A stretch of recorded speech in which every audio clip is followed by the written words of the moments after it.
Ang sarap ng kain mo pag ganito rin kasarap ang luto mong fried rice. Tara, samahan niyo ako sa pagluto ng version ng ating fried rice.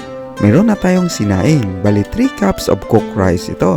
Pwede rin kayong gumamit ng leftover rice sa ating recipe. Ito, pinaghiwalay muna natin ang butil ng kanin bago ito gawing fried rice.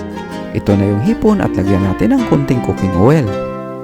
Lagyan rin natin ng salt at ground black pepper to taste. Maglagay rin tayo ng kunting cornstarch. Haluin lang at i-marinate at least 10 minutes. Siya nga pala, kailangan tanggalan ng ulo at balat ang hipon. Mas maganda kung pati buntot tanggalin mo na. Ang sunod gawin ay ihanda ang ibang sangkap tulad nitong bawang. Hiniwa ko lang ng maliliit na piraso. Ang karot naman ay binalatan at hiniwa ng strips. Ang dahon ng sibuyas ay ikat lang ng maliit na piraso. Proceed na tayo sa pagprito ng hipon. Kailangan lang natin ng kunting mantika dito. Iprito lang natin ito na ilang minuto hanggang mag-dark orange ang kulay ng hipon. Pag ganito ng kanyang kulay ay ilagay na ang hiniwang bawang at igisa ito saglit. At pagkatapos ay ilagay na ang hiniwang karot. Ilagay na rin natin ang tugi. Kailangan lang natin ito haluin para pantay-pantay maluto ang gulay. Maglagay na tayo ng soy sauce at kunting cooking wine for extra flavor and aroma. Haluin lang natin ito ulit para ma-distribute ang maayos ang ating panimpla. Ipagpatuloy lang natin ang pagluto nito ng ilang sandali at hanguin muna para hindi ma-overcook ang gulay. Maglagay tayo ulit ng konting mantika para iprito muna itong itlog.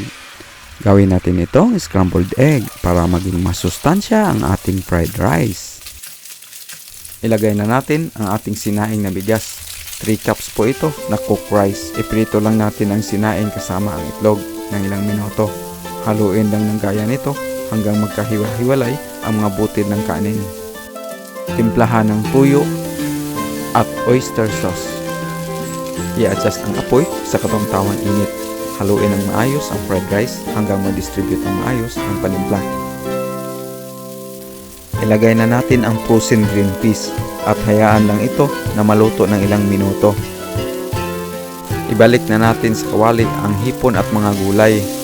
Haluin lang natin to hanggang ma-mix ng maayos. Timplahan ng asin at durog na paminta to taste. Haluin lang ulit ng maayos para pantay-pantay ang lasa nito. Huli natin ilagay itong hiniwang sibuyas dahon.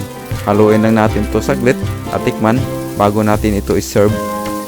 By the way, kung bago ka lang sa ating channel, please subscribe and click the notification bell para lagi po kayong updated sa aming mga bagong videos.